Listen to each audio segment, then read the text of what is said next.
Hey guys, it's Tom Box, and Lunalights are back, and they are stronger than ever thanks to the support from Duelist Advance. They are going to be among the top decks at WCQ, like the Mitsuriki Raizio, like the Maliss, and be expected to face off against a lot of Lunalights. And if you're not prepared for Lunalights, they're going to take you out for your chance at a seat at Worlds. So, in the next 10 to 15 minutes, I'm going to teach you guys everything you need to know about how to beat this deck. Yes, I know the deck's not fully released yet, but I've been grinding away at this deck, kind of like a hermit, so you guys haven't been seeing me around, and I'm here to give you all I know. So if you guys learn anything in this video, hit that like button, hit subscribe, ding that notification bell, especially if you want to see the deck in action, where I'm going to put it in the ringer and duke it out against maybe Kenny, maybe against CWG. You know what? Let's get to it. If you don't remember what they do, here's a refresher on the old names: Kaleido Chick, Emerald Bird, Yellow Martin, and Lunalight Tiger. Kaleido Chick is your dumping engine to dump any of your names into the graveyard, whether it be from the deck or extra deck. It dumps for cost, so it's soft once per turn, so it's gonna be your dump truck into everything related to Lunalight monsters, and it can be used for a fusion name if you do successfully resolve the effect. Now, if it does get fused off, you get to add back polymerization from the graveyard, and if this card gets banished, you get to turn off the battle phase reaction. Emerald Bird, on summon, you get to discard a Lunalight card and draw one card. If this card is sent to the graveyard by a card effect, you get a Negator Reborn of a Lunalight name. Yellow Martin, one of our favorite cards, essentially it's a Zephyros of the deck. You get to bounce back a card for cost, and then you get to summon this card from your hand or graveyard. Remember, it's also from hand as well. But if this card is sent to the graveyard by a card effect, you get to add a spell or a trap that is a Lunalight name, but cannot have a space in between. As for Lunalight Tiger, this is the most spammable negated monster reborn for a Lunalight name, and that's the Pendulum Scale effect. If it gets popped, it does the same thing and just revives another name from the graveyard. But since it's soft once per turn, anytime it returns back to hand and you play it again, it gets to reborn again. And there's even more stuff that bounces it back now. So yeah, get ready for that. For the new names, you have Gold Leo, Silver Hound, Masquerade, Liger Dancer, and Perfume Dancer. Gold Leo is the new starter of the deck. It's the Stratos. On summon, you could add a Lunalight monster from your deck to your hand, but you also have to discard a card, which is a benefit to the deck because there's so many graveyard-based effects that can start proccing a huge chain of events. And even if it does send something to the graveyard, or if a Lunalight monster does get sent to the graveyard, in a separate chain, you could add it back into your hand, you know, among the cards that you've discarded, of course. It's not like every single option. Then there is Silver Hound. If you send this card to the graveyard by a card effect, you can special summon from your deck, essentially E-tally out one of your Lunalight monster. However, that monster, while it's on the field, you're fusion locked. But if you get rid of it, then you're no longer locked anymore. And in the graveyard, this is where it really shines. It's also your spell trap negation by banishing it and another fusion in your graveyard. Masquerade, the new spell, is the Foolish Burial, so you can search this with Yellow Martin, and the Foolish Burial can basically dump any of your monsters that you really need, and it's dumped by effect, so it can proc off a lot of the effects. And if you manage to successfully fusion summon while this card's on the field, you get to add back your polymerization for one, and if you discard a card, now it opens your entire graveyard for a miracle fusion when you just play polymerization. Liger Dancer, that's the towers with a special summon Raigeki at 3800 attack. It's really, really strong, and essentially the boss monster you always want to end on. It's really easy to actually summon out this card. Perfume Dancer adds a Lunalight Perfume, the one that you couldn't search before. This is now searchable, and not only that, it provides you with an extra bounce back of a card on the field, so you can get an additional summon from your hand. And in the graveyard, this is where the OTK lies. It can zero out the original attack of all your opponent's monsters. So whatever the original attack they have, they lose that much, and therefore it opens up for a very massive assault in the battle phase. So their going first end board is going to relate to Bagooska SP, 1 to 2 copies of the Liger Dancer, and Silver Hound setup in the graveyard. Bagooska negates all your monster effects. Then there's the SP on the board for the removal for the occasional monster.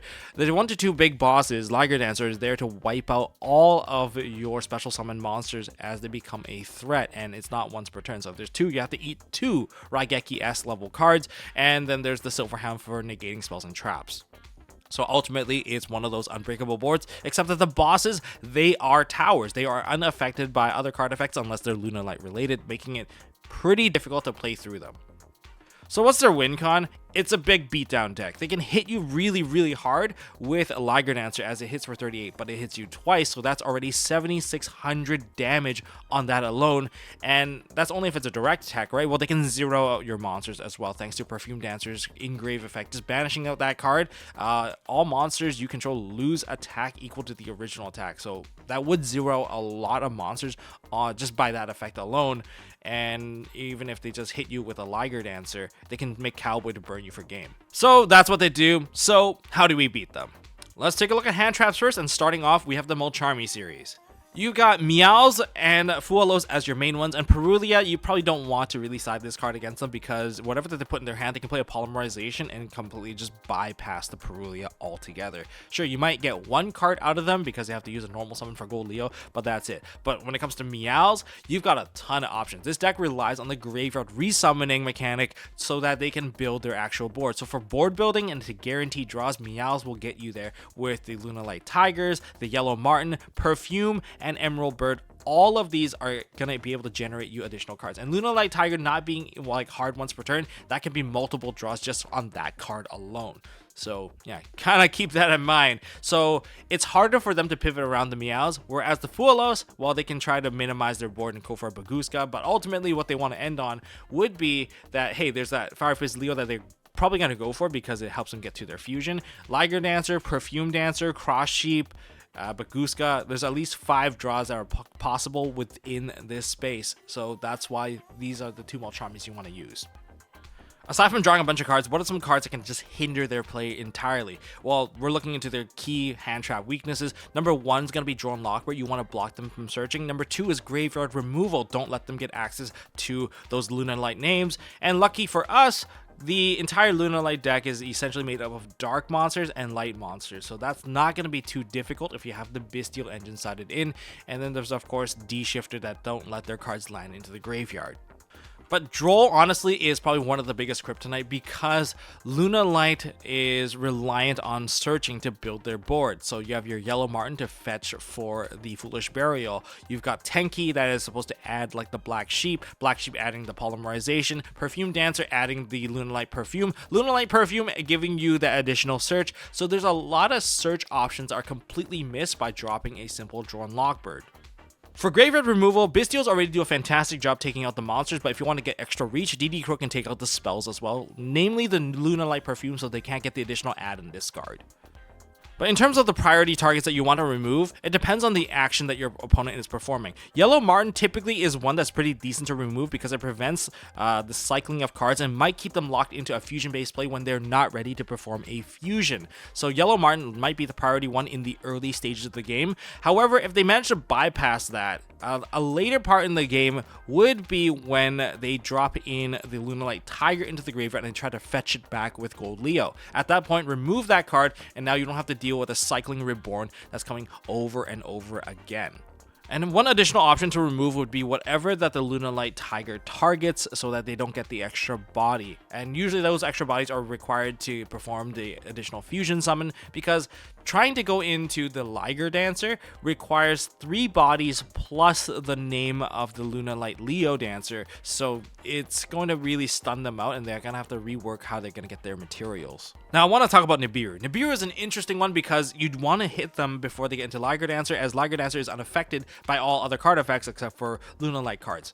Okay, so your best optimal timing to make them waste a lot of cards when you drop Nibiru would be when they activate the Polymerization for the Liger Dancer. There's going to be a big tell, there's going to be like a bunch of monsters on the field by itself, and then there's also going to be like the Kaleido Chick that copied the name of a Leo Dancer.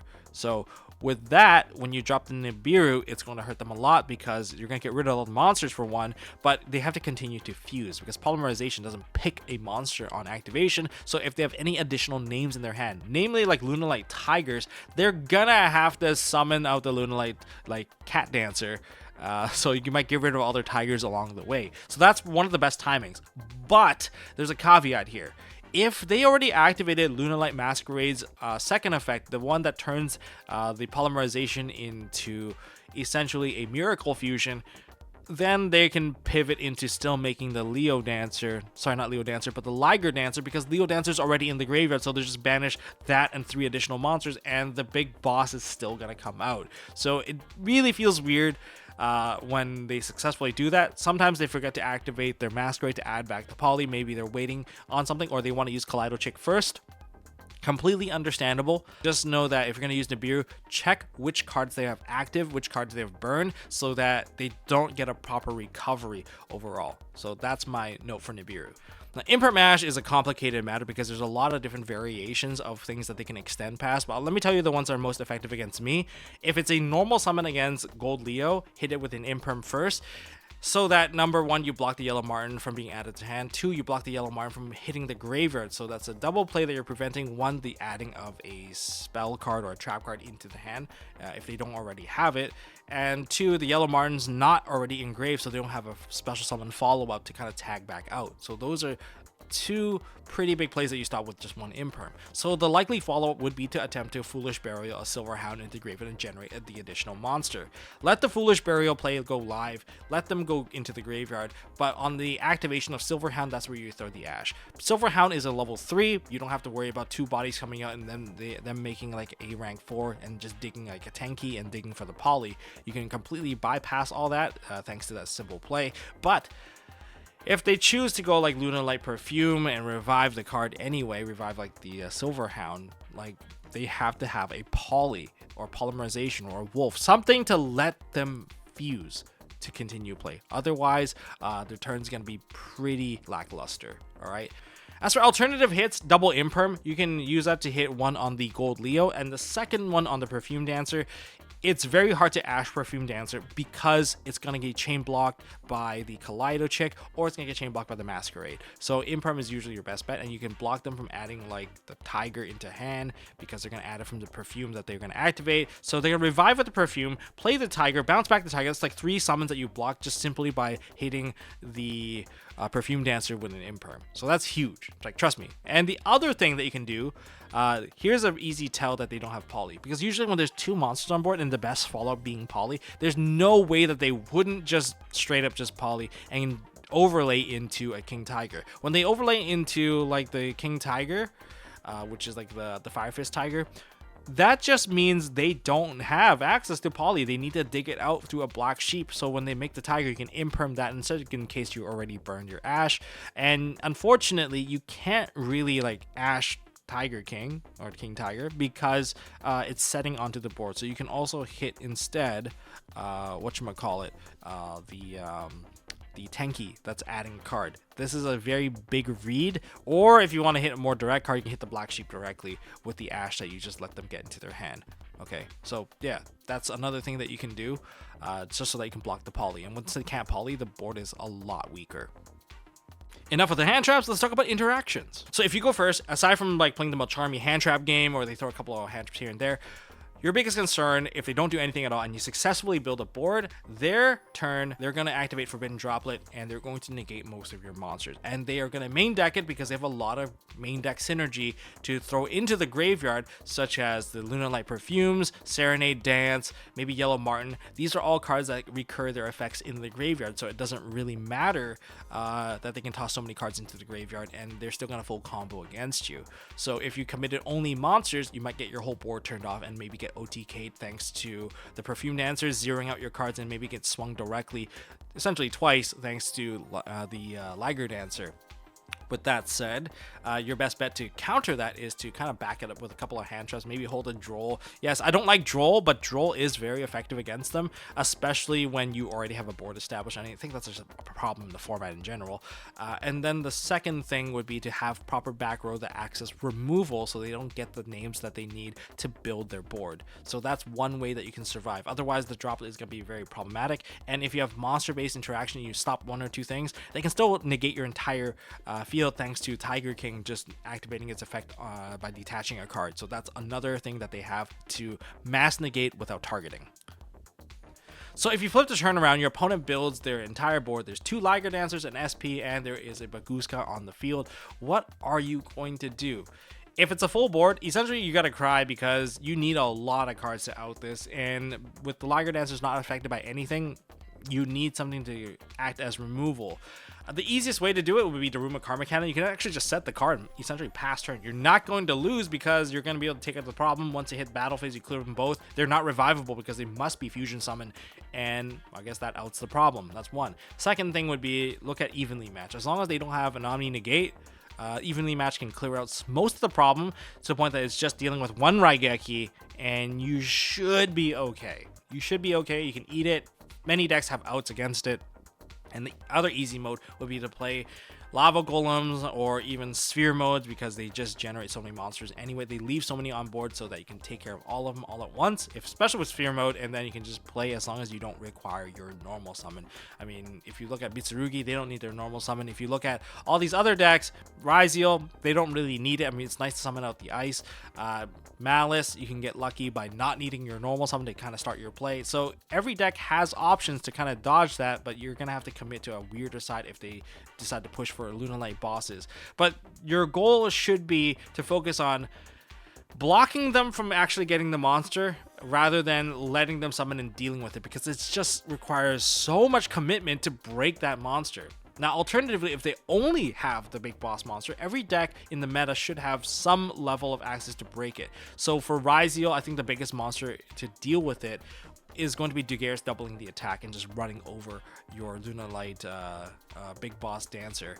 And as for Maliss, I think Maliss has it easier because they have both access code if they want to go access code, but alternatively they can just go Heart's Cryptor. Heart's Cryptor can just, well, be stronger by banishing itself off the board anyway, and even if they clear it, they can just banish it and summon it back onto the field and go for another big swing. So these decks naturally have outs, so it's not like a guarantee that you're gonna win. If you want to beat the entirety of Lunalights, you can also sack them by having a D barrier and just calling fusions, and that's gonna hurt a lot. But that kind of summarizes how to beat this deck. That's all I got for this video, guys. If you guys enjoyed this video, hit that thumbs up button, hit subscribe, and ding that notification bell. Especially want to see the deck in action. If you guys have something to add on how to beat this deck, leave it down in the comment section. Maybe I missed something, maybe I didn't. Well, I would love to hear your thoughts on it. But ultimately, I want you guys to be prepared, so make sure you guys share it with your friends and family that are going to be going to the WCQ and wanting a good chance. Or don't share it because you're going to be playing this deck and you don't want your friends to know your weakness along the way. I don't know. You guys do you. You guys have a wonderful day. Love you guys, and I'll see you all in the next one.